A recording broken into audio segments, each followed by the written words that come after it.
I think you're going to like this next story.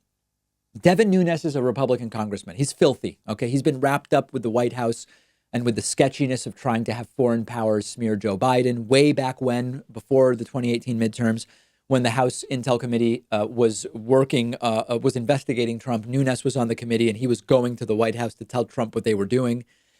He has been traveling around the world for meetings that he shouldn't be having. And he was one of the people asking questions during the House Intelligence Committee's impeachment hearings just a couple of months ago, when in reality, he should have been a witness, right? He should have been on the receive. He should have been answering questions, not asking them because of his involvement. So one of the things that was alleged a couple months ago was that Devin Nunes had been in touch directly with Rudy Giuliani's henchman, Lev Parnas, by phone. Let me remind you the connection. Donald Trump has a personal lawyer, Rudy Giuliani. Rudy Giuliani is peddling influence and getting smear campaigns going to help Donald Trump. Rudy has two henchmen working for him, or used to until they were indicted, Lev Parnas and Igor Fruman.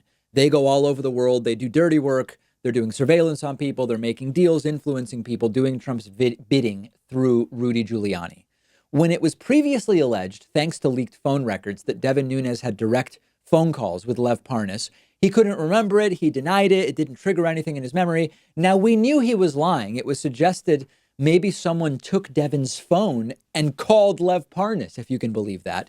Check this out from December. You know, what did you discuss with Lev Parnas? Well, I don't even know, because I've never met Parnas, and like I filed in federal court. And so, it's a great question because many people want to know, including myself. So, so you never had any phone conversation with him? We have not been able to confirm that yet. You don't think you would remember if you had a conversation? You have to remember, we are the House Intelligence Committee Oversight Committee, okay? So we get calls from people every day, okay. All walks of life. I get them from all over the world. Now, at the time, if you could read between the lines, you could tell that he was lying. I have never met Lev Parnas. Well, we're talking about phone calls. Did you talk on the phone? We've not been able to confirm that I talked on the phone with him. I get many calls from different people, very transparently lying. But cut to last night, or the night before, actually. Rachel Maddow on MSNBC interviews Rudy Giuliani's henchman, Lev Parnas.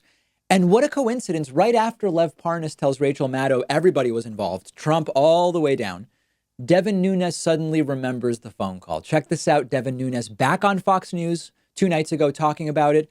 Something seems to have jogged his memory. And, you have to remember, this is someone, as a matter of fact, I think I came on your show, Martha. This person accused me of being in Vienna. Him and his lawyers accused me of being in Vienna, meeting with Ukrainians in 2018 with him. I mean, this is someone who doesn't tell the truth. It's something that didn't happen. So this person has a real problem with the truth, not to mention he's been indicted. Very, very strange. So, and we also talked back then about the fact that your phone number showed up with calls to him, to Lev Parnas, in a list of data numbers, and you said that you didn't recall speaking with him, or whether it was on your cell phone or your office phone. Have you figured out the answer to any of those questions? And if you recall, that was brand new when that had come out when I came on your show. That's because right. I just didn't know the name, this name Parnas. Mm-hmm. So what I always like to remind people is we are dealing with people every day. We're an oversight committee.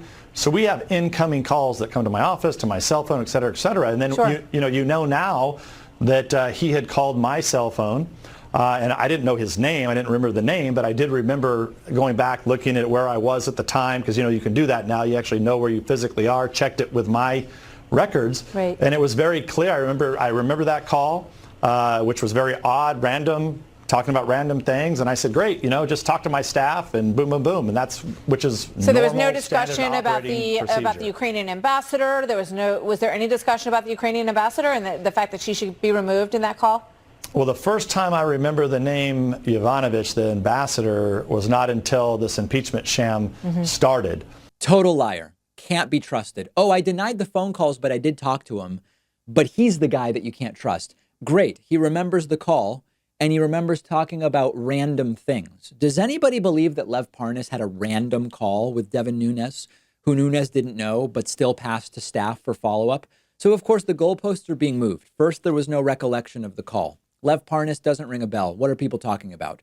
Now it's, I did get a call from him I remember that it was just a random call, but I did pass it to my staff for follow-up. Well, follow-up about what if it was a random call about nothing? None of it is believable. And also, does anyone believe that Devin Nunes was in touch with Trump, Parnas, and Giuliani all along and never heard the name Marie Yovanovitch uttered until the impeachment hearings started? He's coming up with more lies, unforced lies, unless maybe they are forced because we don't understand how deep in it he is. And he is one of the most dishonest players in this entire thing. Let me know what you think. I'm on Twitter at Pakman. I do want to hear from you. Do you feel like you just don't have enough time to become as intellectually well-rounded as you would like to be, that there are just not enough hours in your week for you to read all of the books that you want to read? One of our sponsors is called Blinkist, and it's an app that lets you consume an entire nonfiction book in 15 minutes. It's only about $8 a month, but you can try it for free for a week and get 25% off a subscription when you go to Blinkist.com/Pakman. What Blinkist does is take thousands of popular nonfiction books and condense them into either text or audio that you can read or listen to in just 15 minutes. And what you get is all of the most important ideas and information from the book.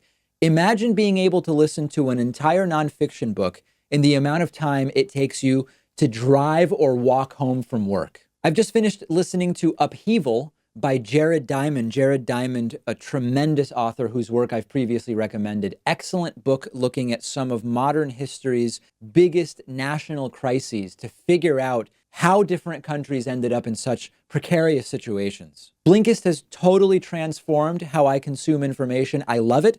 Of course, I read a book in its entirety when I can, but there are simply just so many books that I want to read and would not have the time for if it weren't for Blinkist. They have books on politics, economics, philosophy, science, you name it. You can try it out yourself, totally free for a week, and get 25% off if you decide to subscribe just by going to Blinkist.com/Pakman. I've put the link right underneath this video. Like the rest of us, I bet you're going into 2020 thinking about what you didn't get around to in 2019 and your goals for the new year.